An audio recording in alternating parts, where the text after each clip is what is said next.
Listo, mi Carlitos. Vamos a dar inicio ya a la clase de esta noche. Ojalá ya se vayan conectando las hermanas. Eh, Justo. Vamos a empezar. Vamos a orar primero para poder dar inicio a la clase y después continuamos. Cerramos nuestros ojos por un instante. Digámosle, Padre Celestial, mi Dios eterno, te damos gracias por este día que tú nos regalas. Gracias por el privilegio que es el poder conocerte, que es el poder seguirte y servirte de todo el corazón. Señor amado, te pedimos que en esta noche seas tú hablando a lo más íntimo y profundo de nuestro corazón. Enséñanos, Señor, a descansar en tus promesas. Enséñanos a ser guiados por el poder de tu Santo Espíritu. Hoy, Señor, disponemos nuestra mente y nuestro corazón para que seas tú guiándonos, Señor, en rectitud, en alabanza para gloria de tu nombre. Señor, te pedimos que cuides la vida también de nuestra hermana Fernanda, que está un poquito indispuesta. Señor, bendícela y que pueda también ella después escuchar, estudiar esta clase para que pueda ser edificada, Señor, en el consejo de tu palabra. Ponemos nuestras vidas en tus manos, Señor, pidiendo tu dirección, tu cuidado, tu provisión siempre. Enséñanos, Señor, a descansar en tus promesas. Lo rogamos en el nombre de nuestro Señor Jesucristo. Amén y amén. Buenas noches, mi hermana Cecilita. ¿Cómo le va? Dios le bendiga.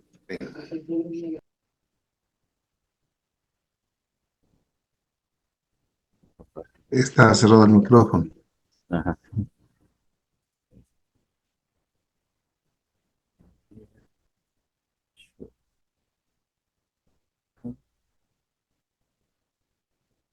Buenas noches. Dios les bendiga. ¿Cómo ha estado? ¿Cómo está? Buenas noches. ¿Qué quieren? Los gotitos. Ya, vamos a dar inicio, ¿ya? Vamos a empezar hoy con el tema del día de hoy. Ustedes sí pueden ver la pantalla. Lo, lo del... Sí, sí se ve la pantalla. Ya, perfecto. Eh, Como ustedes saben, les envié un material para que ustedes lo puedan, ya sea que lo impriman o ya sea que lo puedan tener en digital. Es más o menos 30 hojas. Es un material que va enfocado en lo que vamos a tener que estudiar. Una de las cosas más importantes que nosotros siempre tenemos que tener en cuenta, y una doctrina que lamentablemente se ha tergiversado de una manera bastante considerable, es precisamente esto, el bautismo del Espíritu Santo. Se ha desviado totalmente para las personas que estuvieron el día domingo en la iglesia. Yo les mostré un video, de hecho les voy a compartir también ese video porque es importante que nosotros entendamos, que nosotros veamos y que no nos dejemos engañar por falsas doctrinas. Déjenme compartirles un instante un pequeño video de esta emisión, pero ahí les pongo ya. Una pregunta, ¿usted ya está lista para irnos en el rapto a las bodas del Cordero? Ya tengo lista mi maleta de santidad para cuando él venga a estar yéndome para allá. Santo, siervo, a mí me marca algo en el espíritu ahorita. ¿Qué cosa? ¿Usted es bautizada? En agua sí. ¿Y en el espíritu? No, en eso no. Si usted no es bautizada en el espíritu y en fuego, usted no puede entrar en el reino de los cielos. ¿Y cómo es eso? No sé. El agua es que usted ya se bautizó. Y el Espíritu Santo es esto. Si tú no has danzado de esta manera, dando vueltas, tú no puedes entrar en el reino de los cielos, hermano. Dios le bendiga y les guarde. Aquí les dejo unos textos bíblicos. Bendiciones. A ver, mis amados hermanos, ¿qué opinan acerca de lo que acabamos de ver? De de esta doctrina, pues. Ahí sí. Listo. ¿Qué me pueden decir ustedes acerca de este video? ¿Sí se escuchó? ¿Sí salió bien? Pues eso no está basado en la palabra de Dios. Eso no dice la Biblia. Muy bien. ¿Qué más me pueden decir acerca de este video? ¿Qué piensa mi hermano Carlitos? No, pues es que en realidad hay una gran cantidad de fanatismo, ¿ja? Y se inventan cualquier cosa que no está en la Biblia. Entonces eso no considero que esté bien. Obviamente no está bien. ¿Saben qué es lo que a mí me preocupa de esto, de esta situación? Porque cuando yo estaba viendo, por curiosidad, dije, voy a entrarme a ver, o sea, si es que esta muchacha, porque es muy jovencita, una muchacha que tendrá unos 16, 17 años, no creo que tenga más, eh, ¿cuánta gente le sigue? Porque lo que me preocupa es que haya demasiada gente que esté siguiendo este tipo de cosas, este tipo de enseñanzas, y lo aceptan como si fuese verdad. Esta chica tiene más de 20,000 seguidores, si no me equivoco. Déjenme ver, por aquí tenía yo el video en mi teléfono. Ah, tiene 50,000 seguidores. 50,000 seguidores, y ella enseña este tipo de doctrinas, ¿no? Por ejemplo, ella enseña que si vas a la piscina, las mujeres tienen que entrar a la piscina con vestido, que no pueden entrar con traje de baño o que no pueden utilizar una licra o algo así. Tienen que utilizar siempre vestido, porque si no, es pecado. Y las mujeres están condenadas al infierno. Que si utilizan maquillaje, que se van al infierno. Solo este video que acabamos de ver tiene más de 3,000 seguidores, tiene más de 3,000 likes, tiene más de 20,000 vistas y tiene más de 1,000 comentarios diciendo amén. Y eso es preocupante, porque ella está dando esta doctrina o enseñando esta doctrina, tal como nosotros entendemos o como ella se da a entender que es necesario el bautismo del Espíritu Santo en fuego y que esa manifestación es dada cuando una persona empieza a girar, empieza a danzar dando vueltas. Ahora, la Biblia no enseña eso. Es por eso que decidí tomar esto muy en serio y podamos entender bien lo que significa el bautismo del Espíritu Santo. Ahora, en la introducción del material que ustedes tienen, si lo tienen impreso, por favor, re- eh, ábranlo o vamos a leerlo aquí mismo. Vamos a ponerle un poquito de zoom a esto. Bueno, dice, varios grupos han hecho el bautismo del creyente en el Espíritu Santo una segunda gracia, o sea, algo que es igual como la salvación que llega después o posterior a la salvación. Por esta equivocación, muchos buscan este bautismo del Espíritu y ha crecido mucho el error, la falsa doctrina y conceptos y creencias no bíblicos sobre este asunto. Este estudio examinará lo que la Biblia enseña sobre el bautismo del creyente y el Espíritu Santo. Desde el principio debe quedar muy claro que este bautismo sucedió como evento sobre todo el mundo en el día de Pentecostés, sobre todos los que forman parte de la iglesia, o sea, del cuerpo de Cristo. Primero examinaremos la relación entre el Espíritu Santo y el creyente en el Antiguo Testamento bajo el Antiguo Pacto, luego los profetas según el bautismo del Espíritu, luego qué sucedió en el día de Pentecostés, luego referencias después de Pentecostés y finalmente problemas, dudas y cuestiones sobre ello. Ahora, tengamos en cuenta algo, creo que la semana pasada sí lo mencioné. En el Antiguo Testamento no había bautismo del Espíritu Santo. Es por eso que si nosotros nos fijamos en el video que acabamos de ver, esta niña hacía referencia a algunos textos bíblicos y los ponía ahí, utilizando 3 versículos del libro, de los libros de Samuel. Tengamos claro esto. En el Antiguo Testamento no había el bautismo del Espíritu Santo. El hecho, Pastor, está muy rápida el audio. Está muy está rápido, yendo como muy que topo rápido, la pantalla. Sí, como que se me va cambió muy. de revoluciones.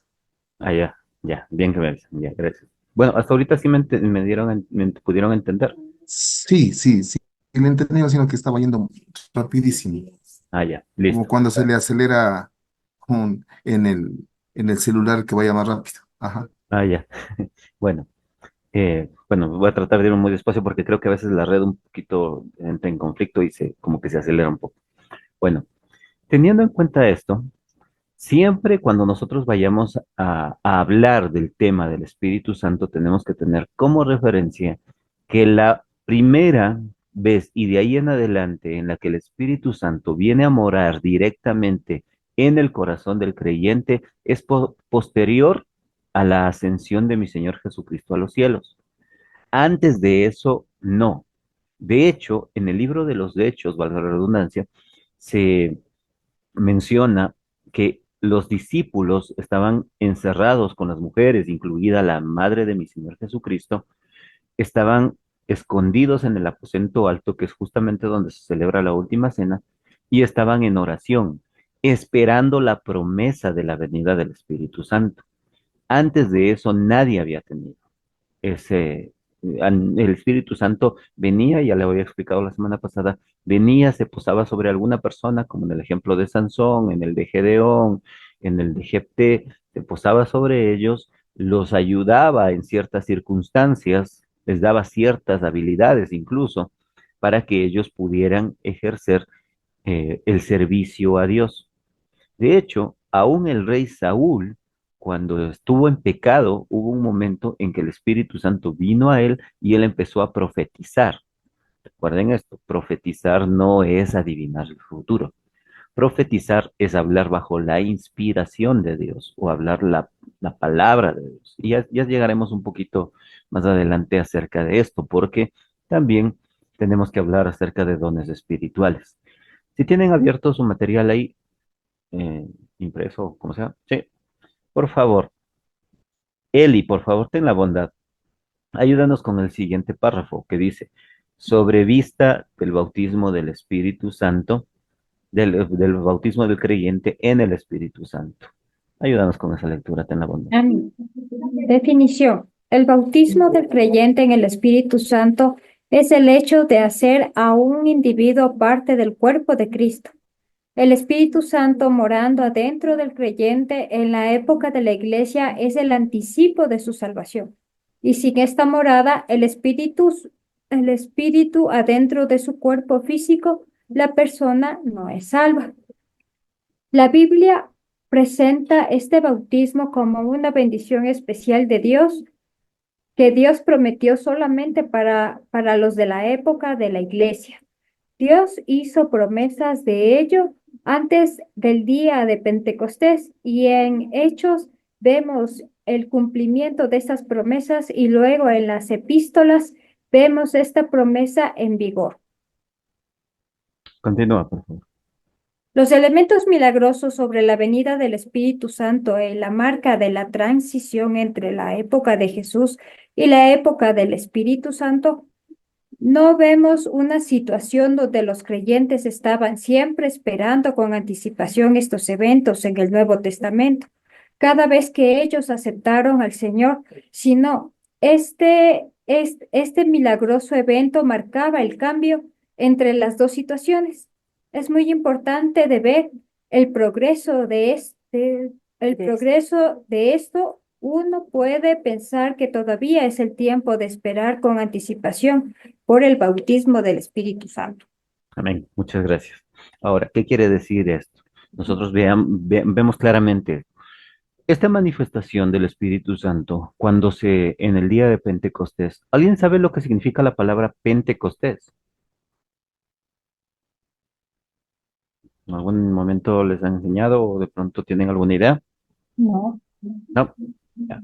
La palabra Pentecostés lamentablemente también ha sido tergiversada y ha sido acuñada dentro de algunas congregaciones en los tiempos actuales. No tiene nada que ver con algo espiritual. La palabra Pentecostés hacía referencia a una fiesta judía que se celebraba 50 días después de la cosecha. Por eso la palabra pente significa, hace referencia a 50 y costés significa cosecha. Son 50 días después de la cosecha. Era una fiesta en la que todos los judíos se reunían en Jerusalén para adorar a Dios y traían sus diezmos de sus cosechas, sacaban el diezmo en granos, en animales o en lo que sea, y venían a ofrecerlos en sacrificio hacia el Señor. Eso era lo que sucedía en Pentecostés. No se trata, no es un término que sea de alguna manera religioso, simplemente significa 50 días después de la cosecha, nada más.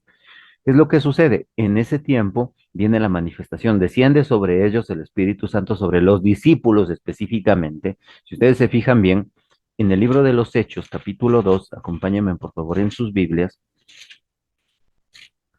Hechos, capítulo 2.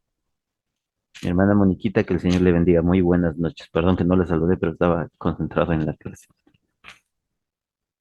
Hechos capítulo 2, versículos del 1 hasta el 13, dice así. Ya lo habíamos leído, pero vale la pena recalcarlo. Dice, cuando llegó el día de Pentecostés, estaban todos unánimes juntos, y de repente vino del cielo un estruendo como de un viento recio que soplaba, el cual llenó toda la casa donde estaban sentados, y se les aparecieron, perdón, lenguas repartidas como de fuego, asentándose sobre cada uno de ellos. Y fueron todos llenos del Espíritu Santo, y comenzaron a hablar en otras lenguas, según el Espíritu les daba a que hablasen. Moraban entonces en Jerusalén judíos varones piadosos de todas las naciones bajo el cielo. Y hecho este estruendo, se juntó la multitud y estaban confusos, porque cada uno les oía hablar en su propia lengua. Y estaban atónitos y maravillados diciendo, mirad, ¿no son galileos todos estos que hablan? ¿Cómo pues les oímos nosotros hablar cada uno en nuestra lengua en la que hemos nacido? Pardos, medos, elamitas, y los que habitamos en Mesopotamia, en Judea, en Capadocia, en el Ponto y en Asia, en Frigia, en Panfilia, en Egipto y en las regiones de África más allá de Cirene, y romanos aquí residentes, tanto judíos como prosélitos, y cretenses y árabes, les oímos hablar en nuestras lenguas las maravillas de Dios. Y estaban todos atónitos y perplejos, diciéndose unos a otros, ¿qué quiere decir esto? Mas otros burlándose decían, están llenos de mosto o están borrachos. Ya les había explicado un poquito esto acerca del don de lenguas. Pero fíjense bien en esto. ¿A quién vino el Espíritu Santo para manifestarse de esa manera, para que hablasen en lengua? ¿Sobre quiénes vinieron en ese momento? ¿Sobre quiénes vino el Espíritu Santo en ese momento? A todos los que estaban presentes. Apóstoles y a todos los Exacto, que estaban sobre reunidos. todos los que estaban reunidos en el aposento alto. Si se fijan bien, los que empiezan a hablar en lenguas son los apóstoles, pero ellos ya eran creyentes. Ellos le vieron a Jesucristo resucitado. Estuvieron con mi Señor 40 días. Después de que Él resucita, 40 días el Señor estuvo conversando con ellos, estuvo conviviendo con ellos. Estaba incluso la madre de mi Señor Jesucristo, María en este caso, y estaban otras mujeres. Dice que cuando viene el Espíritu Santo se posa sobre ellos y empieza a ser manifiesto como una especie de lenguas de fuego. Eso está hablando de una manera espiritual. No es que literalmente estaban prendidos la cabeza ahí. Era una especie, algo que ellos vieron que parecían lenguas de fuego. Ahora, ellos empiezan a hablar, dice, las grandes maravillas de Dios. O sea, que la manifestación del Espíritu Santo, valga la redundancia, una de las manifestaciones más claras de que una persona esté llena del Espíritu Santo es que hable lo que Dios le diga, o que predique o que hable. Hoy en día, lamentablemente, se tergiversa diciendo que para poder eh, uno, que si uno de verdad ha sido bautizado en el Espíritu Santo, a diferencia de lo que decía esta chica que tiene que dar vueltas, otros dicen que la manifestación del Espíritu Santo es el hablar en lenguas. Pero aquí vendría habiendo un problema o un error doctrinal teológico, porque posteriormente, desde el versículo 14 hasta el versículo 34, a ver, no, hasta el versículo 36, desde el 14 hasta el 36, es la prédica de Pedro, y los demás estaban repitiendo lo que Pedro decía, pero en diferentes lenguas. Empiezan a predicar el mensaje de salvación. Pedro lo que prácticamente hace es un resumen del Antiguo Testamento, llevándolos hasta Jesucristo. Cuando ya topa el tema de mi Señor Jesucristo, dice, ustedes mataron a él. Y los confronta con el pecado y lo que se había hecho, el sacrificio de mi Señor Jesucristo en la cruz del Calvario. Y en ese momento, la gente empieza a convertirse. Si ustedes ven, el versículo 36 dice, sepa pues ciertísimamente toda la casa de Israel que a este Jesús, a quien vosotros crucificasteis, Dios le ha hecho Señor y Cristo. Al oír esto se compungieron de corazón y dijeron a Pedro y a los otros apóstoles, varones, hermanos, ¿qué haremos? Pedro les dijo, arrepentíos y bautícese cada uno de vosotros en el nombre de Jesucristo para el perdón de los pecados, y recibiréis el don del Espíritu Santo, porque para vosotros es la promesa y para vuestros hijos y para todos los que están lejos, para cuantos el Señor Dios nuestro llamare. Y con otras muchas palabras testificaba y les exhortaba diciendo, sed salvos de esta perversa generación. Así que los que recibieron su palabra fueron bautizados y se añadieron aquel día como 3000 personas y perseveraban en la doctrina de los apóstoles y en la comunión unos con otros, en el partimiento del pan y en las oraciones. ¿Por qué les menciono esto? Porque las 3000 personas que se convierten en ese momento, ninguno habló en lenguas. Sin embargo, al momento en que reconocen que estaban mal y Pedro les dice, tienen que arrepentirse y bautícese en el nombre de Jesús para que reciban el don del Espíritu Santo, ellos se convierten, se bautizan, pero no hablan en lenguas. Eso fue dado específicamente en ese momento para los apóstoles. Es el término que se utiliza aquí o el verbo que se utiliza aquí tiene por nombre el verbo aoristo en el griego, cuando hablamos acerca de la manifestación del Espíritu Santo en esta ocasión. Este verbo aoristo es de donde sale la palabra ahora. ¿Qué quiere decir esto? Que eso tenía que suceder específicamente en ese tiempo con los apóstoles para la manifestación hacia ese pueblo, hacia ese grupo de personas que se encontraban en ese lugar. Que se puede dar en otras ocasiones, yo les había mencionado la semana pasada que sí he escuchado testimonios de que se ha hablado en otros idiomas, porque hay otra cosa aquí. Si ustedes ven en el versículo 11 del capítulo 2, dice, cretenses y árabes les oímos hablar en nuestras lenguas. La palabra que aquí aparece como lenguas, específicamente en este versículo, es la palabra dialectos en el griego. Y esta palabra dialectos es de donde sale la palabra dialecto o lenguaje, ¿sí? Así que no podemos atribuirle un significado que no tiene que ver. Hay otro, hay otra palabra que es sinónimo de la palabra dialectos, que es la palabra glosa, que significa igual, idioma o lenguaje. Así que sí, tenemos que ser claros en eso, ¿no? Para que no nos vengan a querer confundir con cierto tipo de doctrinas que rayan mucho con la superstición, la idolatría que están totalmente tergiversando la palabra de Dios. Como veíamos lo que acababa de leer mi hermana Eli, el bautismo del creyente en el Espíritu Santo es el hecho de hacer a un individuo parte del cuerpo de Cristo. No significa una persona, cualquier persona que ha reconocido y ha aceptado a Jesucristo como Señor y Salvador, que se ha arrepentido de sus pecados, en el mismo instante en que se arrepiente, en ese instante pasa a ser parte del cuerpo de Cristo. No necesita hacer absolutamente nada más. El bautizarse en agua es solamente un simbolismo de lo que ya ocurre en mi corazón. No hace falta que yo dance, no hace falta que yo hable en lenguas, no hace falta. ¿Cómo lo demuestro bíblicamente? Uno de los ejemplos más claros es el ladrón junto a la cruz. Cuando él mira a Jesucristo, en su condición era fácil no creer porque todos le injuriaban diciéndole, si eres el Hijo de Dios, ya pues bájate de la cruz. Y Jesús no se baja. Entonces, este hombre, al escuchar que incluso el otro ladrón que estaba ahí, le empieza a decirle, si eres el Hijo de Dios, sálvate y sálvanos a nosotros. Él dice, no tienes temor de Dios. Y mirando al Señor le dice, por favor, Señor, acuérdate de mí cuando entres en tu reino. La promesa de mi Señor Jesucristo es, tú estarás conmigo hoy en el paraíso. Que bueno, hay una palabra la palabra paraíso literalmente no es una palabra hebrea, la palabra paraíso proviene de una palabra persa que significa jardín de Dios, que hace más referencia como al Edén.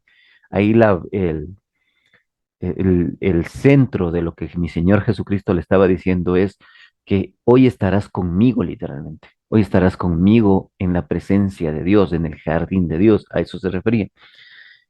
Pero Este hombre no habló en lenguas.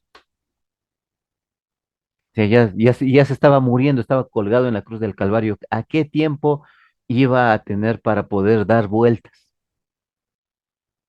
¿Se dan cuenta cómo nosotros bíblicamente podemos argumentar y defender? Es lo que se conoce como una apología de la palabra de Dios, una defensa del Evangelio, una defensa de lo que dice la doctrina bíblica cristiana.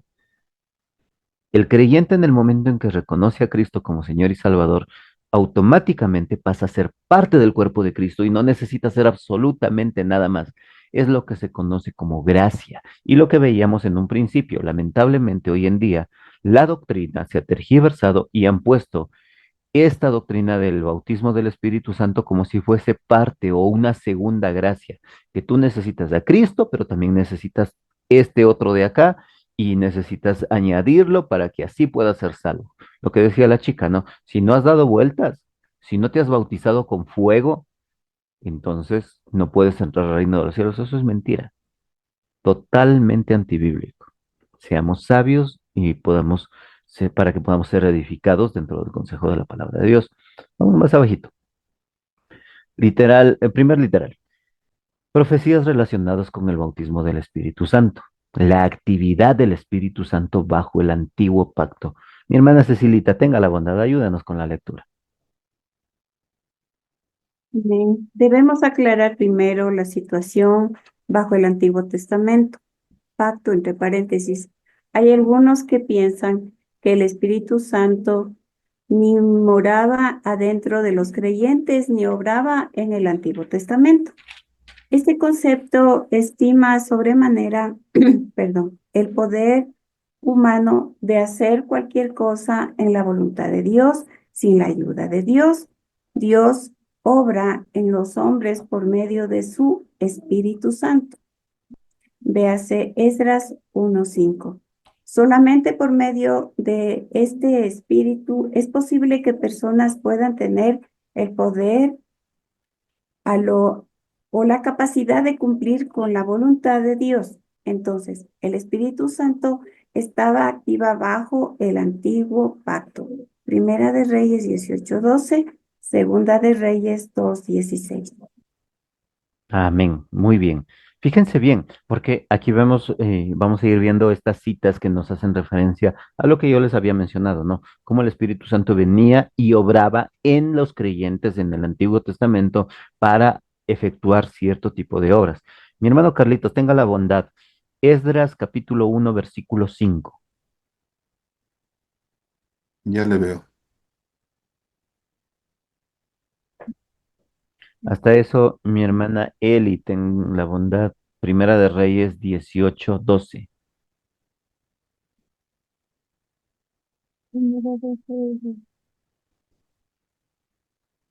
Y mi hermana Moniquita, si nos escucha, podría ayudarnos con la lectura de Segunda de Reyes 2:16, después de que lea él y tenga la bondad.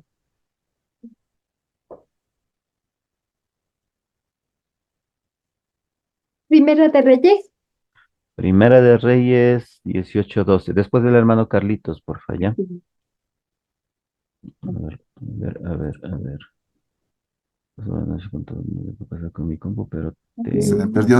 De Reyes. pero estoy siguiendo la cosa. Ah, ya. La hermana Moniquita no nos va a poder ayudar porque tiene problema con el audio de la computadora ya. Pero hasta eso, mi hermano Carlitos, dele usted primero. Esdras 1:5. Listo. Ah, ya le leo un ratito, sino que estoy aquí con la computadora que está en mi Esdras 1:5. 5. Dice lo siguiente. Ya. Entonces se levantaron los jefes de las casas paternas de Judá y de Benjamín, y los sacerdotes y levitas, todos aquellos cuyo espíritu despertó Dios para subir a edificar la casa de Jehová, la cual está en Jerusalén. Fíjense bien en esto, y aquí es 1:5. clarísimo, ¿no? Amén. Muchas gracias, mi hermano Carlitos. Fíjense bien lo que sucede. Viene el Espíritu de Dios y los vivifica a ellos, o sea, los levanta, los despierta para que vayan a cumplir una tarea específica. Ese era el propósito en esa circunstancia, era para que vayan a edificar la casa del Señor, porque tenían que ir. El pueblo había sido destruido totalmente, Jerusalén estaba hecho pedazos, no había murallas, la ciudad estaba totalmente destruida. Entonces, ¿qué es lo que hace Dios? Dios obra en el corazón de ellos. Por qué no lo hicieron 70 años antes? ¿Por qué no habían tratado de volver a edificar la ciudad? Porque en ese momento, por su rebeldía, el Señor tuvo que dejarlos pasar esa prueba. Pero después viene el Espíritu Santo y los lleva, los convence para que ellos vayan y edifiquen nuevamente el templo y posteriormente pues la ciudad y las murallas de Jerusalén. Ayúdanos, Eli, por favor. Primera de Reyes 18:12. Amén. Acontecerá que luego que yo me haya ido, el Espíritu de Jehová te llevará a donde yo no sepa. Y al venir yo y dar las nuevas a Acab, al no hallarte él, me matará. Y tu siervo teme a Jehová desde su juventud. Amén. Fíjense bien en esto. Igual ahí viene sobre el profeta, ¿no? Y está diciendo claramente lo mismo. El Espíritu del Señor venía sobre cada uno de ellos. Segunda de Reyes 2:16 lo leo yo, ¿ya? Dice así la palabra del Señor. Y dijeron, he aquí, hay con tus siervos 50 varones fuertes. Vaya ahora y busquen a tu Señor. Quizás lo ha levantado el Espíritu de Jehová y lo ha echado en algún monte o en algún valle. Y les dijo, no enviéis. Ellos estaban conscientes de algo. El Espíritu Santo, el Espíritu de Dios, podía venir, podía llevar a cualquier persona y guiarlo a hacer cualquier cosa. De eso es, si leemos el contexto, aquí está hablando acerca de Elías y Eliseo, ¿no? Así que eso tengámoslo claro. Literal B dice, el espíritu activo en la creación y demostraciones en el poder de Dios. Por ejemplo, el espíritu de Dios se movía en la creación, creo que eso sí ya lo había mencionado, la palabra que se utiliza ahí es la misma palabra que traducida sería el término empollar. Dice que se movía ahí el Espíritu Santo durante la creación y que eso provocó que surgiera, pues, valga la redundancia, la creación. En el libro de los Salmos, capítulo 18, versículo 15, vamos a la Biblia. Salmos capítulo 18, se me pasó, versículo 15, dice la palabra del Señor de la siguiente manera. Dice, entonces aparecieron los abismos de las aguas y quedaron al descubierto los cimientos del mundo. A tu reprensión, oh Jehová, por el soplo del aliento de tu nariz. Esta palabra que aparece aquí, la palabra soplo, es es la expresión ruaj, es como aliento, como soplo, literalmente. Eh, es el mismo término que se utiliza para referirse a espíritu. Cuando dice que Dios crea a Adán en Génesis capítulo 1, perdón, en Génesis capítulo 2, dice en el versículo 7, dice, entonces Jehová Dios formó al hombre del polvo de la tierra y sopló en su nariz aliento de vida y fue el hombre un ser viviente. Es la misma palabra, es la palabra ruaj, o sea que sopló espíritu o aliento de vida en el hombre. Y el término Adán en el hebreo, en el original, es la palabra ish, porque es similar al sonido de la respiración, como que ish. Igual en el caso de la mujer, el término es isha, porque en ellos está el Espíritu de Dios, pero la expresión es como el aliento de Dios soplando sobre ellos. A eso se refiere el Espíritu, ¿no? En Salmos 33:6, por favor, mi hermana Cecilita, tenga la bondad. Salmos 33:6. 33.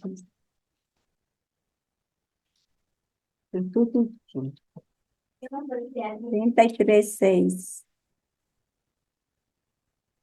Perdón. Amén. Dale. Por la palabra de Jehová fueron hechos los cielos, y todo el ejército de ellos por el aliento de su boca. Amén. Ahí también se utiliza el mismo término, ¿no? La misma expresión, la palabra ruaj, que habla acerca del espíritu, el aliento o el soplo de Dios. Mi hermano Carlitos, tenga la bondad. Salmos 104:30. Ya le veo.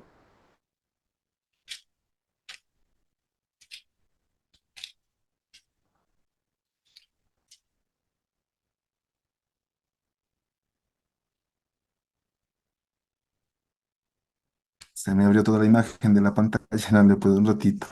Ya, no se preocupe.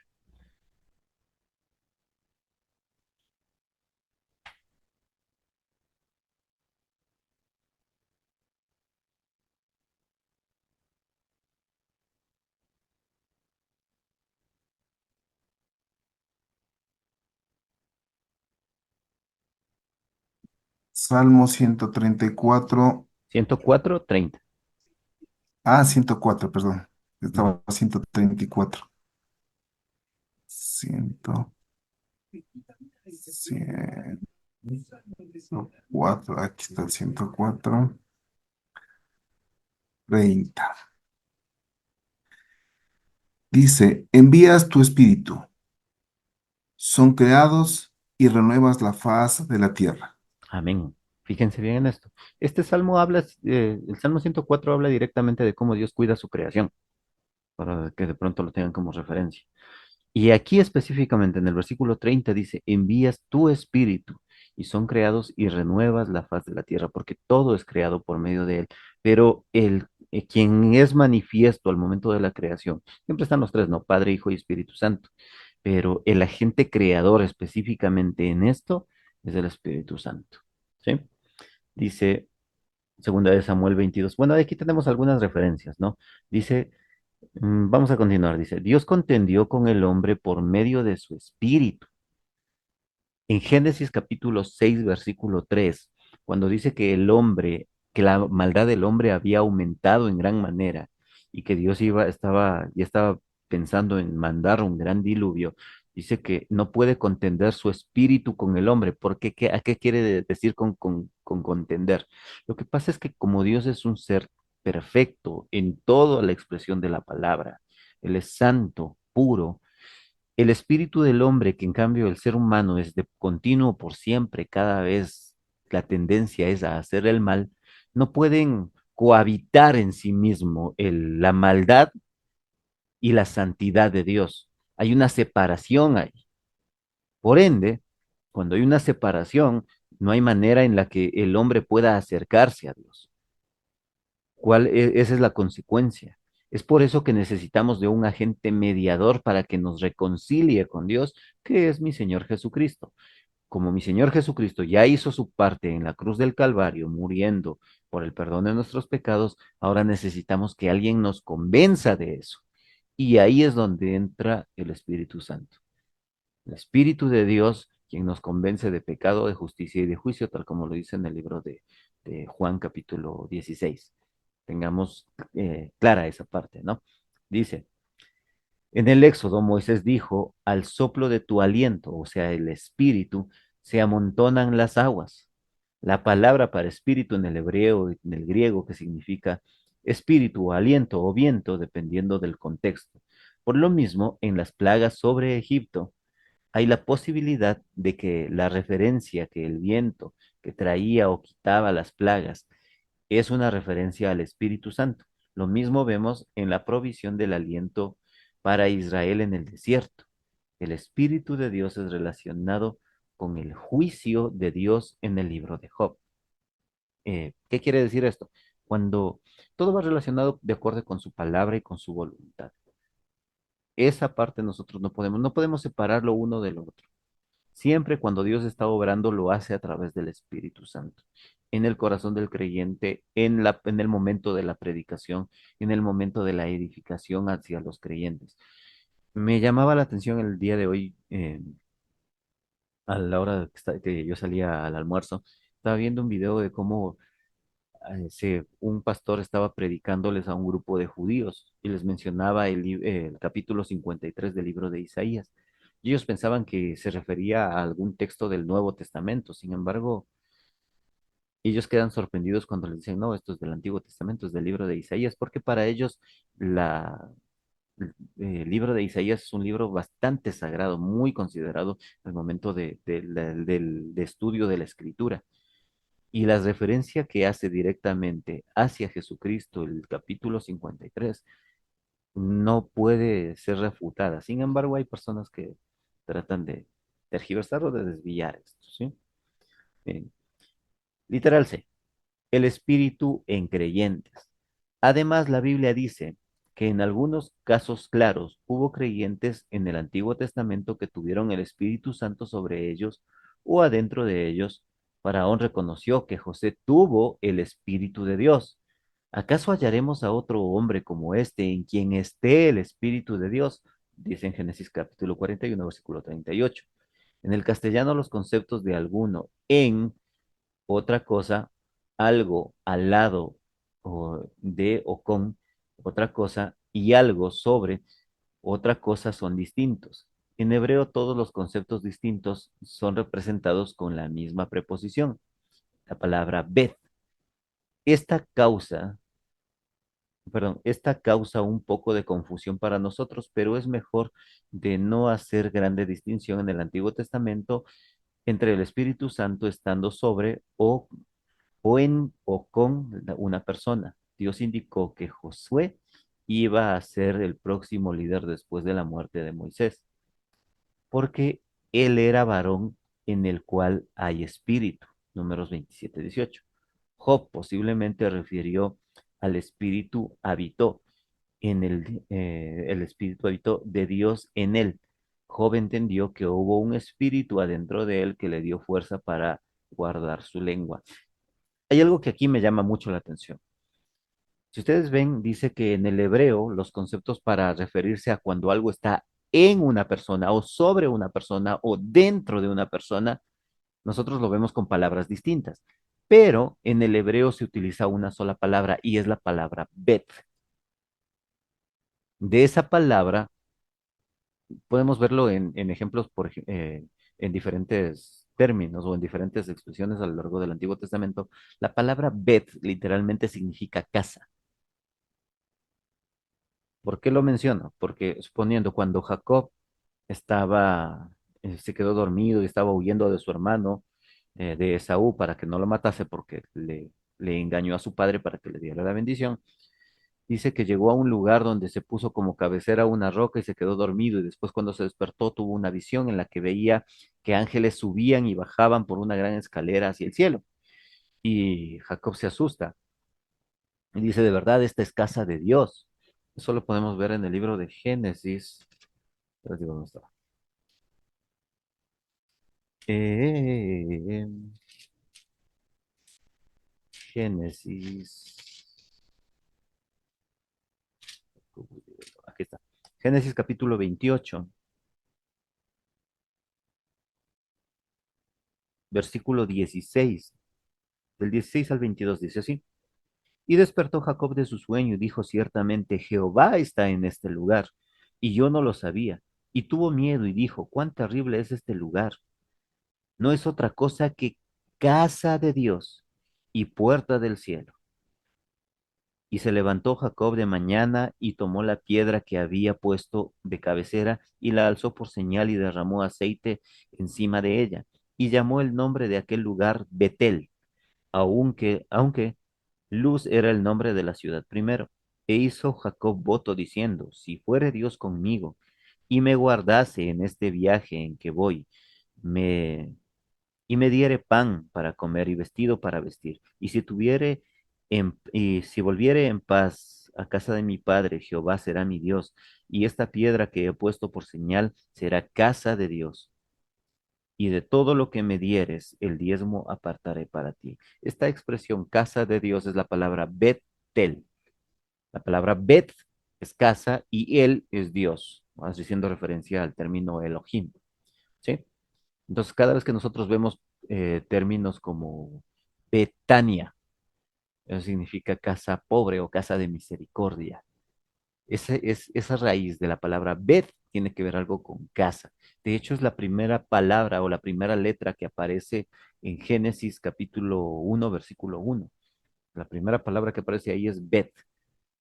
Ahí sale la palabra Bereshit. ¿Sí? Por ejemplo, también Belén. El nombre original no es Belén, tal como nosotros lo conocemos en el castellano. El nombre es Beth Helen, que significa casa de pan. Y hay una referencia ahí con José y bueno, algunas cosas.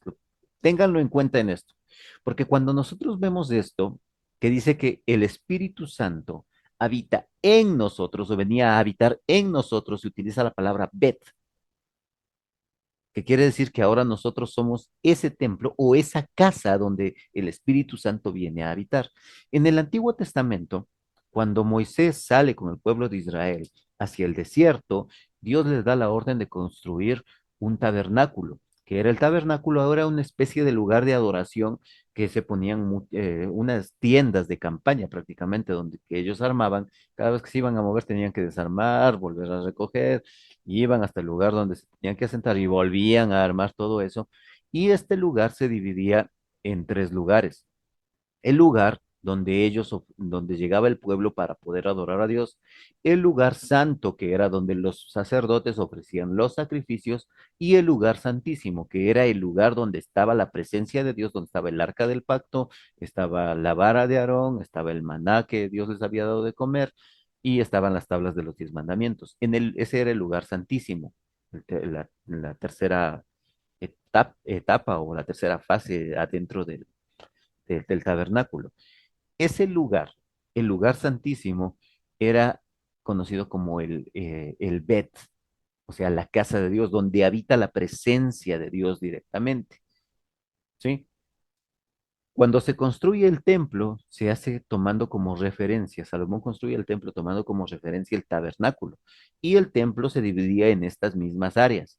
De hecho, lo único que impedía que las personas pasen hacia el lugar santísimo era una cortina grande que era muy gruesa y a ese lugar, al lugar santísimo, el sacerdote podía entrar una vez al año para hacer expiación por los pecados. Ahí se derramaba sangre sobre el arca y para la expiación de los pecados de las personas, pero solamente podía entrar el sumo sacerdote una vez al año para hacer este ritual. Y entraba, quemaba incienso y todas estas cosas. De pronto, bueno, ya estaremos profundizando un poco más acerca de esto. Sin embargo, cuando mi Señor Jesucristo muere, dice que el velo del templo se rasgó desde arriba hacia abajo. Era imposible que humanamente alguien rompiera ese velo porque era una tela muy gruesa. No se podía romper. Cuando muere mi Señor Jesucristo, se rompe el velo y el ved o el lugar santísimo queda al descubierto. Ya no era un lugar a donde solamente el sumo sacerdote conocía. Ahora queda abierto y cualquier persona en ese momento hubiese podido entrar. ¿Por qué? Porque se cambia el sitio de adoración, el lugar de adoración, lo que dijo mi Señor Jesucristo en Juan capítulo 4, cuando habló con la mujer samaritana, que le dijo, usted va a llegar un tiempo en el que no se tenga que adorar ni en el monte, ni en Jerusalén, sino que los verdaderos adoradores tendrán que adorarle en espíritu y en verdad. ¿A qué se refería mi Señor Jesucristo? A que el lugar de adoración ya no iba a ser el templo de Jerusalén, ya no iba a ser el monte de Jacob, ahora el lugar de adoración tenía que ser en el corazón del creyente, porque ahora nosotros nos convertimos en ese lugar santísimo, el lugar donde habita la presencia de Dios, el Bet. Sí, sí me estoy dando a entender, o ya les hice, está claro. Por favor, si voy muy rápido, dígame, pastor, baje la revolución. Sí, muy bien, continuamos. Literal D. El espíritu y la profecía. Hay una confusión en este punto también. El concepto de la profecía en la Biblia es de predecir lo que Dios ha dicho sobre algo futuro o el de decir lo que Dios ha dicho, el simple predicar la palabra de Dios. Por esto, los ancianos en el libro de Números, capítulo 11, versículo 25, tuvieron el Espíritu Santo reposando sobre ellos y profetizaban, o mejor dicho, predicaron. Compare con los mensajes, compare con los mensajeros de Saúl en Primera de Samuel 19:20, en Zacarías, en Zacarías, en Segunda de Crónicas 24:20, en Joel 2 del 28 a 29. Actualmente la profecía es el enfrentamiento del pecado en alguien con la palabra de Dios animado por el Espíritu Santo, sea una comparación de la conducta pecaminosa y la norma de Dios, o también puede incluir un juicio presente o futuro contra tal persona o grupo. Nehemías dijo sobre Dios: les testificaste con tu espíritu por medio de tus profetas. Y bueno, ahí vemos algunas referencias, algunos textos que yo les recomiendo que posteriormente los puedan leer. Dice, también Isaías 11:4 dijo sobre el Mesías: herirá la tierra con la vara de su boca y con el espíritu de sus labios matará al impío. Compare esto con Isaías 47.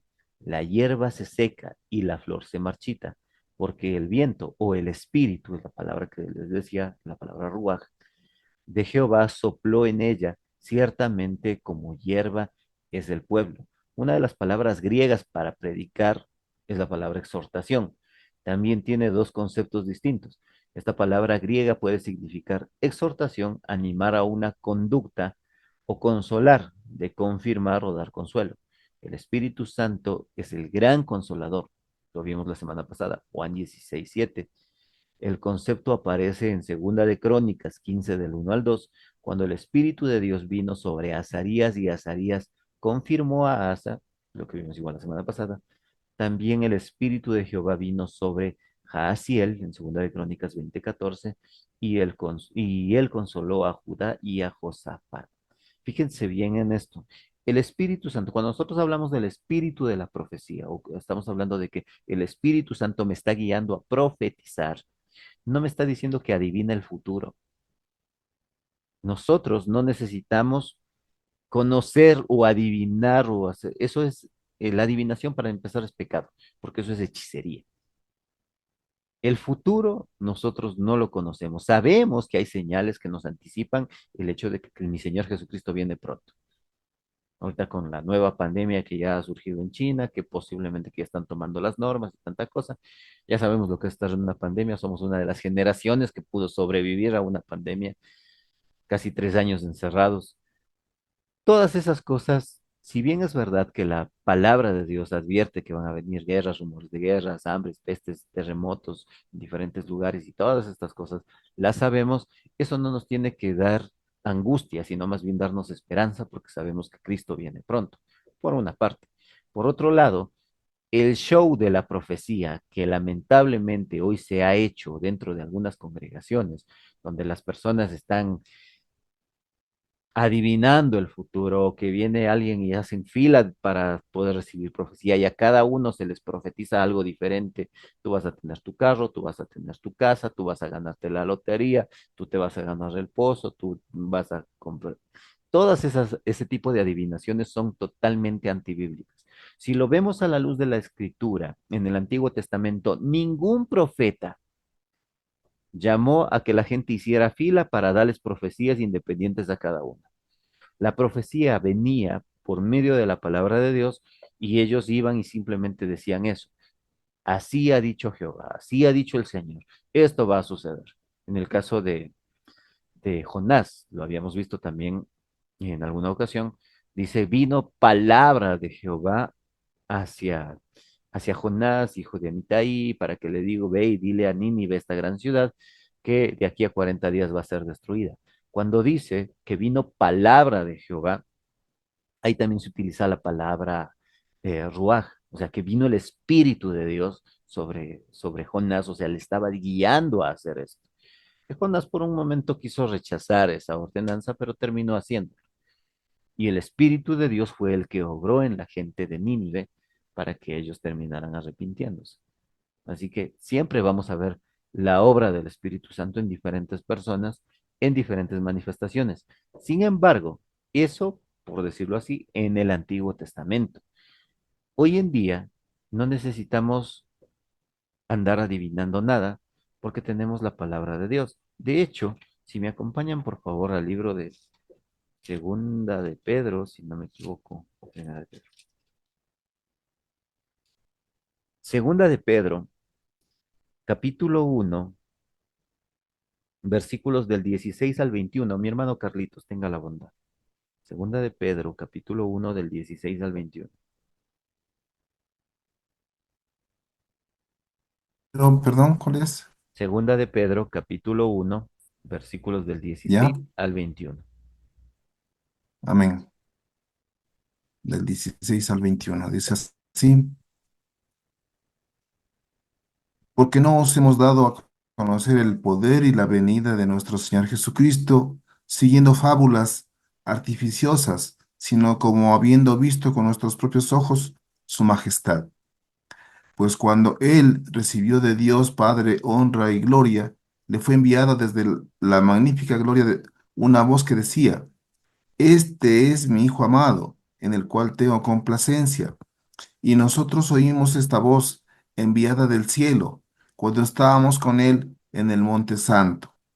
Tenemos también la palabra profética más segura, a la cual hacéis bien en estar atentos, como a una antorcha que alumbra en lugar oscuro, hasta que el día aclarezca y el lucero de la mañana salga en vuestros corazones. Hasta el 19 me dijo, ¿no? Hasta el 21. Hasta el 21. Entendiendo primero esto, que ninguna profecía de la Escritura es de interpretación privada, porque nunca la profecía fue traída por voluntad humana, sino que los santos hombres de Dios hablaron siendo inspirados por el Espíritu Santo. Amén. Amén. Fíjense bien de eso.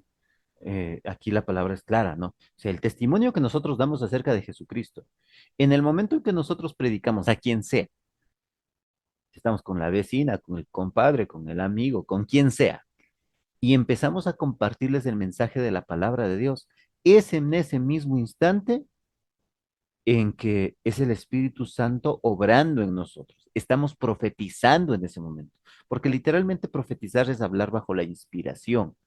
Si ustedes se fijaron bien en el versículo 19, dice, tenemos también la palabra profética más segura a la cual hacéis bien en estar atentos, como una antorcha que alumbra en lugar oscuro hasta que el día esclarezca y el lucero de la mañana salga en vuestros corazones. ¿A qué palabra profética se está refiriendo? No es palabra de adivinación, se refiere directamente a la palabra de Dios.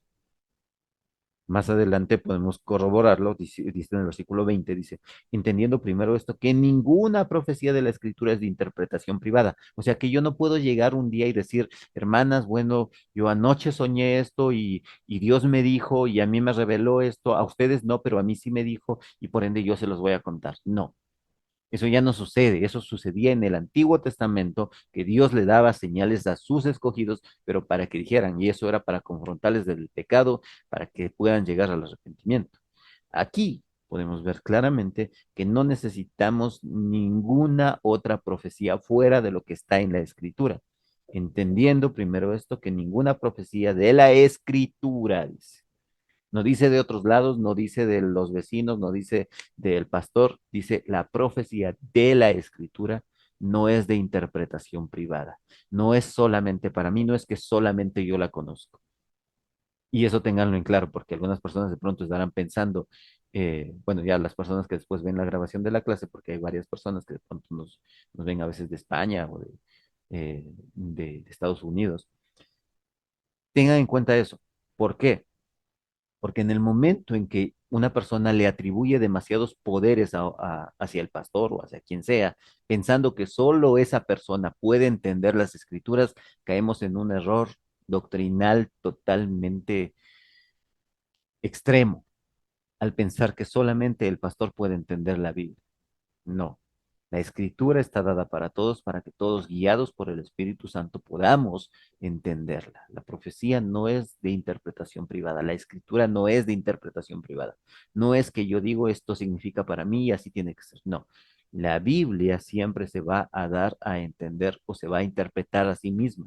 Versículo 21 dice, porque nunca la profecía fue traída por voluntad humana, sino que los santos hombres de Dios hablaron siendo inspirados por el Espíritu Santo. Es el Espíritu Santo el que obra y el que nos guía a decir lo que dice la palabra. No hay otro lado, o sea, no tengo por qué salirme por otro lado. Me preguntaban esta mañana acerca de bueno, una hermana me escribió y me preguntó, me decía, pastor, por favor, escuche esta prédica y me mandó una prédica de un pastor. Por favor, escuche esta prédica y dígame cuál es su opinión. y estaba hablando acerca de las finanzas. Y algo que a mí me llamó la atención que este predicador decía es que uno tiene que visualizar las cosas, que nunca vas a poder crear algo que tú no lo visualizas, que si quieres decretar o declarar sanidad o profetizar sanidad sobre una persona, primero tú tienes que visualizarlo ya siendo sano. Ahora, ¿cuál es el problema con este tipo de falsas profecías? Que si yo puedo visualizar a una persona que está sana o que tiene dinero o que tiene casas o que tiene cualquier cosa, yo la visualizo y yo declaro y confieso y arrebato y desato las bendiciones sobre esas personas. Y yo puedo hacer eso, entonces ¿para qué le necesito a Dios? Si yo tengo el poder de hacer esas cosas. Ahí hay un problema. No puedo caer en ese error. Dios es el Todopoderoso. Nosotros estamos limitados a su voluntad. Eli, por favor, ayúdame con Segunda de Pedro, capítulo 2 Perdón versículos un del... ratito, perdón un ratito, pastor. Sigue, diga. Ya, ah, en el versículo 16 decía que no sean estas como unas fábulas artificiosas. Entonces yo me pregunto, es muy conocido, ¿no? El asunto, si hablamos en la Iglesia Católica, sobre las profecías de los niños de Fátima. Ujú. ¿Sería esto una fábula artificiosa? Claro, ¿qué entienden ustedes por fábula?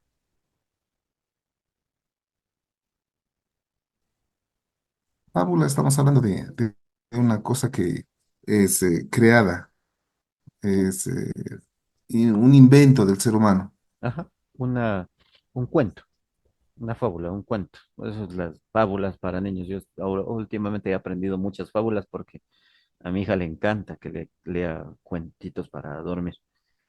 Eso es una fábula, una historia, como decía mi hermano Carlitos, creada por el hombre para de alguna manera aplicarla o aplicar o crear cierto tipo de distracción sobre otra persona. Fábulas hay muchas. Solamente aquí en el Ecuador tenemos muchísimas leyendas y fábulas acerca de diferentes cosas. En la ciudad de Sangolquí, yo recuerdo cuando yo era niño, yo soy sangolquileño, ¿no? Yo soy rumiñahuense, la misma cara lo demuestra. Eh, yo nací en la ciudad de Sangolquí y uno de los libros que nosotros nos hacían estudiar era las leyendas y fábulas de la ciudad de Sangolquí. Y ahí había historias que del niño diablo, que de la caja ronca, del Uñaguille y un montón de cosas. Eso es una fábula, una leyenda, una historia que de pronto ha sido acuñada y acogida como si de alguna manera fuese verdad, pero en realidad son solamente una historia inventada por hombres. Pasa lo mismo dentro de la religión tradicional, dentro de la religión católica. El problema viene siendo que mucha gente actúa como niños y se dejan nomás convencer de este tipo de historias. La historia de los niños de Fátima, la historia de Marcelino Pan y Vino, la historia de Juan Diego y de la aparición de la Virgen de Guadalupe. Esa es una fábula totalmente inventada y ha sido reconocida. Hasta la misma Iglesia Católica ha reconocido que Juan Diego, el personaje, el indígena que supuestamente vio a la Virgen de Guadalupe, que eso es solamente una invención, una fábula. La misma Iglesia Católica tuvo que aceptar eso, que ese personaje nunca existió. Así que eso es una fábula. Y la palabra del Señor nos advierte, como decía mi hermano Carlitos, en el versículo 16, porque no os hemos dado a conocer el poder de la venida de nuestro Señor Jesucristo siguiendo fábulas. No, ellos no daban, no contaban historias de algo que de pronto pienso que pasó. No, ellos daban testimonio, porque dice más adelante, aquí recuerden que el que está hablando es el apóstol Pedro, ¿no? Y Pedro da testimonio de lo que había sucedido cuando fue la transfiguración de mi Señor Jesucristo. ¿Qué quiere decir esto? Mi Señor Jesucristo toma a Pedro, a Juan y a su hermano Jacobo o Santiago, como le quieran decir, y se dirigen al monte. Y estando en el monte, mi Señor es transfigurado y se muestra ante ellos como Dios Todopoderoso. Y se escucha una voz desde los cielos que dice, este es mi Hijo amado, a él seguid. Y es lo que está contando Pedro, que lo que él había visto. Dice, versículo 18, y nosotros oímos esta voz enviada del cielo cuando estábamos con él en el monte santo. Tenemos la palabra profética. Y viene lo que ya habíamos revisado. O sea, no es una fábula, no es un cuento, no es algo que alguien más me contó. Es algo que él mismo vio, de lo que él fue testigo y él lo comparte con los demás. Y el respaldo bíblico está en los evangelios. No solamente lo que dice Pedro, sino lo que respalda directamente la historia, los cuatro evangelios, la historia de mi Señor Jesucristo. Sí, sí queda claro, ¿no? Seamos sabios. Eli, por favor, ten la bondad. Segunda de Pedro mismo, capítulo 2, versículos del 1 al 3.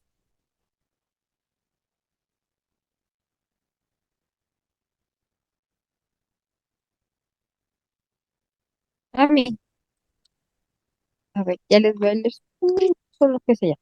Del uno. Dice, falsos profetas y falsos maestros. Versículo 1. Pero hubo también falsos profetas entre el pueblo, como habrá entre vosotros falsos maestros, que introducirán encubiertamente herejías destructoras y aún negarán al Señor que que los rescató, atrayendo sobre sí mismos destrucción repentina. Y muchos seguirán sus disoluciones, por causa de los cuales el camino de la verdad será blasfemado. Y por avaricia harán mercadería de vosotros con palabras fingidas. Sobre los tales ya de largo tiempo la condenación no se tarda y su perdición no se duerme. Amén. Fíjense bien en esto, porque dice que va a haber falsos maestros, que van a utilizar lo que había advertido ya antes Pedro en el versículo 16, fábulas. Van a utilizar cualquier tipo de cuento y van a utilizar doctrinas que están totalmente alejadas de la palabra de Dios. Lo que habíamos visto en el video en un principio. ¿De dónde aprendió esta niña? Porque solita no creo que se haya inventado que para entrar al cielo tienes que entrar dando vueltas. Ahí viene un problema con los pastores, con los predicadores y líderes de las iglesias, que vienen y se inventan cualquier cosa y terminan convenciéndole a la gente.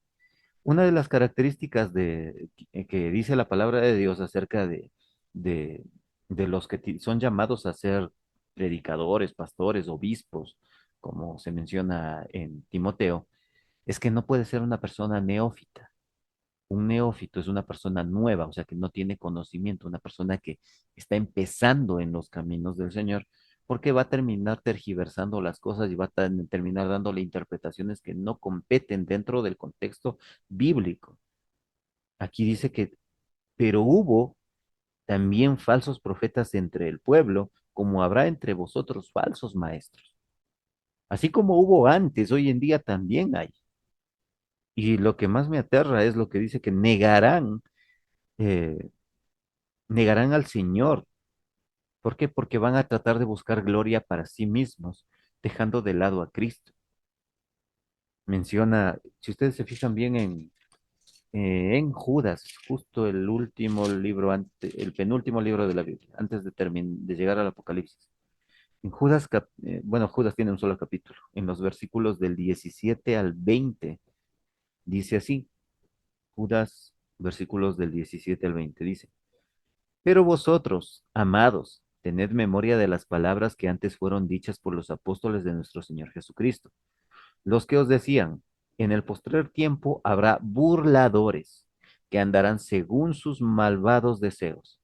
Estos son los que causan divisiones, los sensuales, que no tienen al Espíritu. Pero vosotros, amados, edificaos sobre vuestra santísima fe, orando en el Espíritu Santo. ¿Qué es lo que está advirtiendo aquí Judas? Este Judas no es Judas Iscariote, el que se mató, pues él ya se mató, así que ya nada. Tampoco es uno de los apóstoles de mi Señor Jesucristo. Este Judas es el hermano de mi Señor Jesucristo. Ya en el capítulo, los versículos 1 y 2, ahí dice que él es hermano de Jacobo o Santiago. Y Santiago, según la historia, el historiador Flavio Josefo, Santiago era uno de los hermanos de mi Señor Jesucristo, y de acuerdo a lo que dice en el libro de Mateo, cuando se menciona a los hermanos de mi Señor, como referencia, ¿no? Les doy ese dato. Pero aquí lo que él advierte es que van a haber personas, dice, los sensuales. ¿A qué se refiere con los sensuales? No es que son personas demasiado atractivas que seducen a la gente, no. Son personas que apelan mucho a los sentimientos y emociones. Ustedes fíjense bien en cierto tipo de predicadores que son que sus prédicas van muy centradas en la parte humanista, que son muy emotivos, que las predicaciones o la música, todo el ambiente dentro de la congregación a veces es como que le lleva a uno a sentir pena acerca de lo que está hablando. La palabra del Señor no tiene que llevarme a la pena, tiene que llevarme al arrepentimiento. No tengo que ser solamente emocionado, a eso se refiere a los sensuales. Personas que tienen tanta elocuencia, que apelan mucho a los sentimientos del ser humano. Predicadores que a veces son muy paternalistas, que se acercan y son demasiado, como de alguna manera, como demasiado paternalistas que llegan al punto de desviar la mirada del creyente hacia Cristo y tratan de hacerla que ahora se enfoquen en uno. Tenemos que tener mucho cuidado con ese tipo de predicadores, porque si yo soy un seguidor del pastor, cuando el pastor no esté, se me acaba el Dios. Y ahí viene un problema. Ustedes escuchan, vean a la gente que dice, no, es que es solamente mi pastor, es que este pastor es el que hay algunos que ni siquiera les conocen, lo ven a predicadores por internet y dicen, no, es que ese es mi pastor. Tenía un amigo que decía, no, es que para mí mi pastor es el doctor Armando Alducin, y un buen predicador, muy conocedor de la palabra, pero si no le conoces, ¿cómo puedes decir que es tu pastor? Porque a la larga el pastor tiene que ser el que pastorea. Y no es que sea un mal predicador, no es que sea un hereje ni nada de esto, sino que simplemente yo tengo que aprender a diferenciar este tipo de cosas. Porque cuando se llega a ese punto de idolatría, dejo de permitir que el Espíritu Santo sea el que me guíe y empiezo a ser guiado por mis emociones y sentimientos. Y el ser humano es buenísimo para eso. Se conmueve demasiado fácil, se deja llevar por las emociones. Así somos los seres humanos, todos, hombres y mujeres. A veces en especial las mujercitas. Y por eso hay que ser muy sabio y muy cuidadoso con las cosas. Hasta aquí sí está claro todo. Sí, sí está claro. ¿Preguntas, dudas, inquietudes? Hagan nomás. No sé si valga la comparación, pero más o menos como lo que pasa con la política, ¿no? Hay mucha gente que se deja llevar por la parte sentimental y no llegan al análisis de las cosas y se dejan envolver y emocionar y a una cosa que es falsa la hacen ver como verdadera y una que es como verdadera la hacen ver falsa. Más o menos también se puede notar acá en la Biblia que está diciendo ese contexto. Sí, es bastante similar. Recuerden una cosa, eh, en la antigüedad, cuando empieza a crecer el Imperio Romano y se dan cuenta que que el cristianismo empezaba a crecer dentro del Imperio Romano, perdón, empieza a crecer el cristianismo dentro del Imperio Romano, el emperador, en este caso Constantino, al ver que el cristianismo ya se convirtió, ya no era controlable, empieza a dictaminar y a aceptar el cristianismo como la religión universal, es lo que significa la palabra católico, universal, ¿ya? Y él prácticamente lo que hace es la unión de la política con la religión. Y al momento de que hace esto, empieza a mezclarse, se empiezan a mezclar estas dos cosas. La gente empieza a creer que no hay autoridad debajo del cielo que represente a Dios más que el que supuestamente Dios ha escogido, ¿no? Hoy en día pasa algo similar. Hoy en día, bueno, ya no se dice que esta persona es de Dios, por así decirlo. Pero si ustedes se fijan bien, uno de los ejemplos más claros aquí en el Ecuador es el correísmo. Disculpen si es que de pronto alguien está a favor de este movimiento político, pero llegar al punto de decir que solamente el expresidente podría salvar al Ecuador, eso es idolatría. Incluso si son partidarios del presidente actual, del presidente Noboa, llegar a pensar que el presidente puede llegar a salvar a la nación, eso es idolatría. Y por eso hoy en día, yo siempre he dicho esto, los políticos no se interesan en nosotros.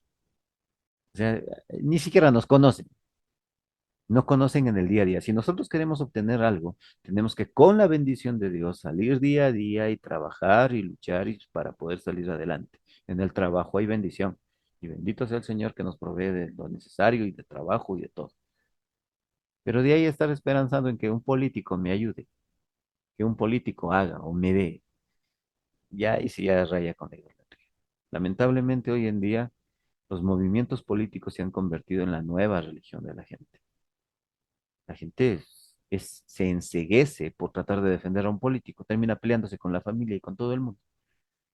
Pero mi líder político o mi líder religioso, ya sea en la iglesia católica, ya sea dentro de las iglesias cristianas, este tipo de cosas como las que vimos de esta niña, que se aceptan sin cuestionar, pueden de ser la peor de las mentiras y la falacia más grande, y yo no lo cuestiono, yo no lo analizo y no busco evidencia que sea coherente dentro del ámbito que se esté estudiando, ya sea político, religioso o lo que sea. Si yo lo acepto sin preguntar, sin cuestionar nada y simplemente lo acepto como verdad, ahí hay un problema. Y la palabra de Dios nos advierte de eso, ¿no? Mi pueblo pereció porque le faltó conocimiento. Tengamos mucho cuidado con eso. No, el Ecuador no va a cambiar porque gane uno u otro candidato. El Ecuador, la única manera en la que puede cambiar es cuando reconozcan que Cristo es el Señor. Nadie más. Sí está claro, ¿verdad? ¿En- ¿Alguna otra inquietud, duda o alguna acotación que quieran participar? ¿No? Bueno, ya van a ser las 10 de la noche, así que vamos a dar culminada la clase del día de hoy, ¿ya? Esta semana no, la próxima semana me imagino que han de estar de vacaciones, algunos sí, me imagino que algunos se van a ir de vacaciones a Río Bamba, así que les voy a dejar una pequeña tarea. Bueno, ya les mando la tarea al WhatsApp, ¿ya? Para que ustedes puedan realizarla. El próximo lunes, por cuestión del feriado, no vamos a tener clase. Pero sí les voy a dejar una tarea un poquito larga para que tengan para 15 días. Así que nos vemos de hoy en 15 días. Así que yo ya les envío la tarea para que la puedan realizar. Va a ser en base a lo que tenemos del material que ya tenemos, ¿no? Así que pueden estudiarlo, pueden hacerlo con calma, con paciencia, sin apresurarse y van a poder realizarlo. Cualquier duda o inquietud que tengan acerca del tema, me pueden preguntar nomás tranquilamente. Yo de pronto en el día a veces no contesto rápido, pero ya llegando a la noche ya como quiera ya les puedo responder. Ven, vamos a terminar. Voy a pedirle a mi hermana Cecilita tenga la bondad, guíenos en oración para terminar la clase del día de hoy.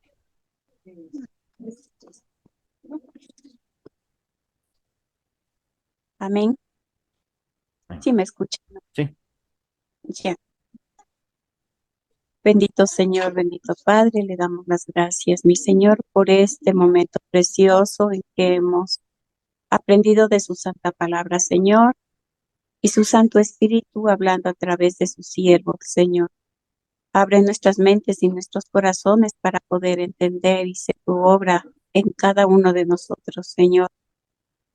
Es maravilloso comprender y entender todo lo que a veces en dudas tenemos y pues necesitamos escudriñar más las escrituras. Muchísimas gracias por este momento, por aprender y por tu bendición de estar juntos haciéndolo, Señor. Y ya vamos a descansar, papito, y le pedimos su bendición para poder descansar y si está en su voluntad veremos la luz de un nuevo día. Padre, te lo rogamos, te lo suplicamos, Señor, en el nombre de Jesús. Amén. amén. Bien, mis amados hermanos, que el Señor les bendiga. No se olviden que terminando ya terminando ya esta clase o terminando ya pues este módulo que estamos viendo del bautismo del Espíritu Santo, la próxima clase va a ser el estudio de los dones espirituales.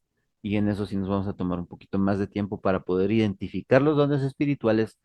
Y es importante que lo sepamos para saber cómo Dios quiere utilizarnos en el servicio, en su congregación e incluso fuera, en el día a día. ¿Qué dones? Porque hay algunas personas que sí me han preguntado, pastor, ¿cómo puedo saber cuáles son mis dones y a qué Dios me está llamando? Así que necesitamos aprenderlo bien. Ya después, ya les estaré también pasando el material. Estoy seleccionando bien el material que necesitamos para poder hacer el estudio de dones espirituales. Así que eso es todo por hoy. Que el Señor les bendiga, descansen, cuídense mucho. Un abrazo y disfruten del feriado. Igual del domingo nos vemos en el templo para estudiar quién es el anticristo. Así que ya nos vemos. Que el Señor les bendiga, mis amados. Que Dios les bendiga, hermanos. Una buena noche. Hasta mañana. Dios les bendiga. Dios bendiga. Bendiciones.